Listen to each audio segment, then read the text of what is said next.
നമസ്കാരം. കഴിഞ്ഞ ദിവസം തിരുവനന്തപുരം കോർപ്പറേഷൻ മേയർ വി രാജേഷും സംഘവും കൗൺസിലർമാരെയും കൂട്ടി പാളയം മാർക്കറ്റിലേക്ക് നേരിട്ടിറങ്ങിയ സംഭവം എല്ലാവരും അറിഞ്ഞു കാണുമല്ലോ. എന്നാൽ ആ നിമിഷം അവസാനിച്ചത് തലസ്ഥാന നഗരിയെ പതിറ്റാണ്ടുകളായി ശ്വാസം മുട്ടിച്ച ഇടത് മാഫിയയുടെ സമാന്തര ഭരണമാണ്. നിയമസഭാ തെരഞ്ഞെടുപ്പ് കഴിഞ്ഞാൽ നഗരത്തിലെ അഴിമതി കോട്ടകളിൽ ശക്തമായി ഇടപെടുമെന്ന ജനങ്ങൾക്കുള്ള ഉറപ്പ് പാലിച്ചുകൊണ്ട് BJP നേതൃത്വത്തിലുള്ള ഭരണസമിതി നടത്തിയ ഈ മിന്നൽ നീക്കം തലസ്ഥാനത്തെ രാഷ്ട്രീയ ഗുണ്ട അവിശുദ്ധ കൂട്ടുകെട്ടിന്റെ നെഞ്ചിലേറ്റ ഏറ്റവും വലിയ പ്രഹരമായി മാറി. തിരുവനന്തപുരം നഗരസഭയുടെ ചരിത്രത്തിൽ ഇന്ന് വരെ കാണാത്ത അതിശക്തമായ അഴിമതി വിരുദ്ധ പോരാട്ടത്തിന്റെ പുതിയൊരു വിപ്ലവത്തിനാണ് പാളയം മാർക്കറ്റിൽ ഇതോടെ തുടക്കമായിരിക്കുന്നത്. ഇത്രയും കാലം തലസ്ഥാന നഗരി ഭരിച്ച ഇടത് സിൻഡിക്കേറ്റിന്റെ മൂക്കിന് താഴെ ജനങ്ങളെ പിഴിഞ്ഞും പാവപ്പെട്ട കച്ചവടക്കാരെ ഭീഷണിപ്പെടുത്തിയും കൊള്ളയടിച്ച ഗുണ്ടാപ്പടയ്ക്കുള്ള അതിശക്തമായ തിരിച്ചടിയാണ് BJPയുടെ നേതൃത്വത്തിലുള്ള പുതിയ ഭരണസമിതി നൽകിയിരിക്കുന്നത്. ഇത്രയും കാലം ഇവിടുത്തെ സാധാരണക്കാരെ പിഴിഞ്ഞു തിന്നവർ ആരൊക്കെയാണ്? ഭരണ സിരാ കേന്ദ്രത്തിന്റെ തൊട്ടടുത്ത് ഇത്രയും വലിയ കൊള്ള നടന്നിട്ടും കൂട്ടുനിന്ന പോലീസ് സംവിധാനം എന്തെടുക്കുകയായിരുന്നു? ഭരണകക്ഷിയുടെ ഉന്നത നേതൃത്വത്തിന് ഇതിലുള്ള പങ്കെന്താണ്? ഇനി തലസ്ഥാന നഗരിയിൽ എന്താണ് സംഭവിക്കാൻ പോകുന്നത്? പാളയം മാർക്കറ്റിലെ ഈ ശുദ്ധീകരണത്തിന്റെ പുന്നാമ്പുറ കഥകളും ഇനി വരാനിരിക്കുന്ന നിർണായക നീക്കങ്ങളും കൃത്യമായ രാഷ്ട്രീയ നിരീക്ഷണത്തോടെ ഇവിടെ വിശദമായെന്ന് പരിശോധിക്കാം. പാളയം മാർക്കറ്റിന് ഒരു പ്രത്യേകതയുണ്ട്. ഇടതുപക്ഷത്തിന്റെ സംസ്ഥാനത്തെ ഏറ്റവും വലിയ അധികാര കേന്ദ്രമായ AKG സെന്ററിന്റെ തൊട്ടടുത്താണ് ഈ മാർക്കറ്റ് സ്ഥിതി ചെയ്യുന്നത്.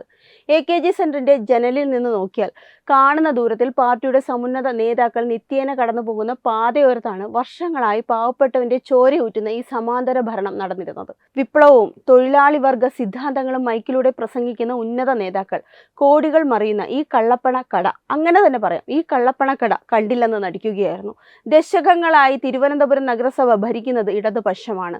ഭരണം മാറുമ്പോഴും കോർപ്പറേഷന്റെ താക്കോൽ സ്ഥാനങ്ങളിൽ ഇരുന്നവർ പാവപ്പെട്ടവന്റെ കണ്ണീരൊപ്പാനല്ല, സ്വന്തം പാർട്ടി ഗുണ്ടകൾക്കും യൂണിയൻ നേതാക്കൾക്കും മാസപ്പടിയും പണപ്പുരവും നടത്താനുള്ള സംരക്ഷിത താവളമാക്കി നഗരത്തെ മാറ്റാനാണ് ശ്രമിച്ചത്.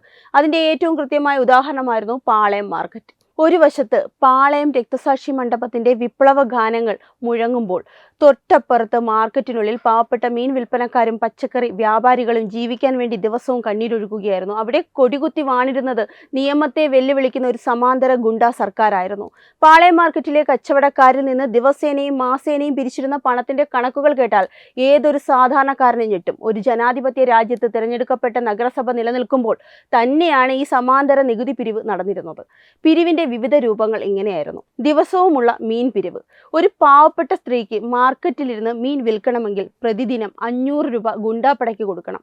രാവിലെ കുട്ടയും ചുമന്ന് വരുന്ന അമ്മമാരുടെ കയ്യിൽ നിന്ന് കച്ചവടം തുടങ്ങുന്നതിന് മുമ്പ് തന്നെ ഈ തുക തട്ടിയെടുക്കും. വെളിച്ചത്തിനുള്ള പ്രത്യേക നികുതി. കച്ചവട സ്ഥലത്ത് സ്വന്തം ചിലവിൽ ഒരു ബൾബ് ഇടണമെങ്കിൽ മാസത്തിൽ 500 രൂപ വേറെ നൽകണം. ഈ പണം നൽകാത്തവരുടെ ലൈറ്റുകൾ തല്ലിപ്പൊളിക്കുകയും കച്ചവടം തടസ്സപ്പെടുത്തുകയും ചെയ്യുമായിരുന്നു. കോർപ്പറേഷന്റെ ചിലവിൽ കൊള്ളയും നടത്തുന്നു. കൗതുകകരവും ലജ്ജാകരവുമായ കാര്യം, ഈ മാർക്കറ്റിലെ കറണ്ട് മുഴുവൻ അടച്ചിരുന്നത് കോർപ്പറേഷനാണ്. അതായത് പൊതുജനങ്ങളുടെ നികുതി പണം ഉപയോഗിച്ച് കോർപ്പറേഷൻ വൈദ്യുതി നൽകുന്നു. എന്നാൽ അതിന്റെ പേരിൽ സാധാരണക്കാരിൽ നിന്ന് പിരിവെടുത്ത് ലാഭം മുഴുവൻ കൊണ്ടുപോകുന്നത് ഇടത് യൂണിയൻ നേതാക്കളുടെയും ഗുണ്ടകളുടെയും കീശയിലാണ്. വർഷങ്ങളായി ഈ പരസ്യമായ കൊള്ള തുടർന്നിട്ടും കോർപ്പറേഷന്റെ അധികാരികൾ കണ്ണടച്ചു. പാളയം മാർക്കറ്റിൽ നിന്നും മാത്രം മാസം തോറും ലക്ഷക്കണക്കിന് രൂപയാണ് ഇങ്ങനെ അവിശുദ്ധ കൂട്ടുകെട്ടിലേക്ക് ഒഴുകിക്കൊണ്ടിരുന്നത്. ഈ പണത്തിന്റെ ഒരു വിഹിതം പാർട്ടി ഫണ്ടുകളിലേക്ക് നേതാക്കളുടെ ആഡംബര ജീവിതത്തിലേക്കും പോയിട്ടുണ്ടെന്നത് പരസ്യമായ രഹസ്യമാണ്. ഇത്രയും വലിയ പണപ്പിരിവും ഭീഷണിയും ഗുണ്ടാ വിളയാട്ടവും പരസ്യമായി നടന്നിട്ടും കേരള പോലീസ് എന്തെടുക്കുകയായിരുന്നു എന്ന ചോദ്യമാണ് ഇപ്പോൾ പരസ്യമായി ഉയരുന്നത്. ഭരണകൂടത്തിന്റെ കൺമുന്നിൽ വെച്ച് ഒരു പാവപ്പെട്ട സ്ത്രീയുടെ കയ്യിൽ നിന്ന് 500 രൂപ തട്ടിയെടുക്കുമ്പോൾ തൊട്ടടുത്ത പോലീസ് സ്റ്റേഷനിലെ ഇന്റലിജൻസ് സംവിധാനം ഉറങ്ങുകയായിരുന്നു?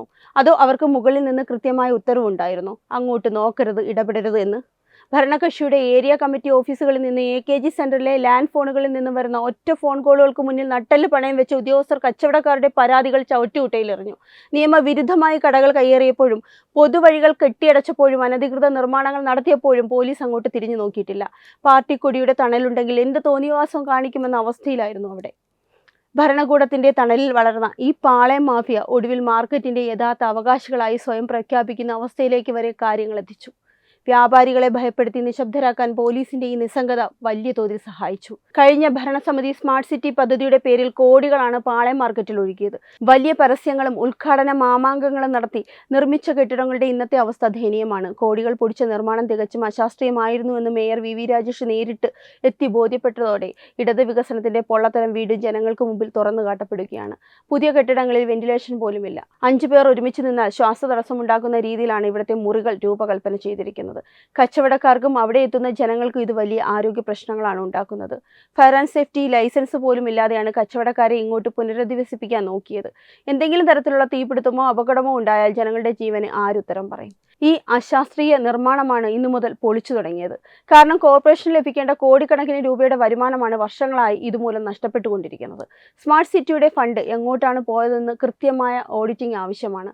നിയമസഭാ തെരഞ്ഞെടുപ്പ് കഴിഞ്ഞയുടൻ തന്നെ തലസ്ഥാന നഗരിയിലെ ഇത്തരം അനാചാരങ്ങളിലും അഴിമതികളിലും ശക്തമായി ഇടപെടുമെന്ന് BJP നേതൃത്വം ജനങ്ങൾക്ക് ഉറപ്പു നൽകിയിരുന്നു. ആ വാക്ക് പാലിച്ചുകൊണ്ട് BJPയുടെ നേതൃത്വത്തിലുള്ള ഭരണസമിതി അധികാരത്തിൽ കൃത്യമായി ഇടപെടൽ തുടങ്ങിയതോടെ ഈ മാഫിയയുടെ അടിവേരിളകി. കൗൺസിലർമാരെയും കൂട്ടി മേയർ നേരിട്ട് മാർക്കറ്റിൽ ഇറങ്ങിയതോടെ ഗുണ്ടകൾക്ക് ഒളിച്ചോടേണ്ടി വന്നു. കഴിഞ്ഞ 3 ദിവസമായി പാളയം മാർക്കറ്റിൽ ഒറ്റ രൂപയുടെ പോലും അനധികൃത പിരിവ് നടന്നിട്ടുമില്ല. ഭയമില്ലാതെ ആർക്കും കപ്പം കൊടുക്കാതെ കച്ചവടം ചെയ്യാൻ സാധിക്കുന്നതിൻ്റെ വലിയൊരു ആശ്വാസത്തിലാണ് ഇനി മുതൽ ഇവിടുത്തെയുള്ള വ്യാപാരികൾ. എന്നാൽ ഇതൊരു തുടക്കം മാത്രമാണ്. വരും ദിവസങ്ങളിൽ നഗരസഭ വലിയ ഓപ്പറേഷനുകൾ കൂടി സാക്ഷ്യം വഹിക്കാൻ പോവുകയാണ്. കയ്യേറ്റങ്ങൾ പൂർണ്ണമായും ഒഴിപ്പിക്കും.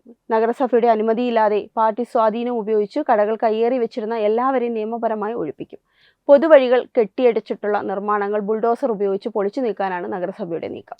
അത് സ്റ്റാർട്ട് ചെയ്തു കഴിഞ്ഞു.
സ്മാർട്ട് സിറ്റി പദ്ധതിയുടെ പേരിൽ കോടികൾ തട്ടിയ മുൻ ഭരണസമിതിയിലെ നേതാക്കൾക്കെതിരെയും അഴിമതിക്ക് കൂട്ടുനിന്ന ഉദ്യോഗസ്ഥർക്കെതിരെയും വിജിലൻസ് അന്വേഷണത്തിന് പുതിയ ഭരണസമിതി ശുപാർശ ചെയ്യും.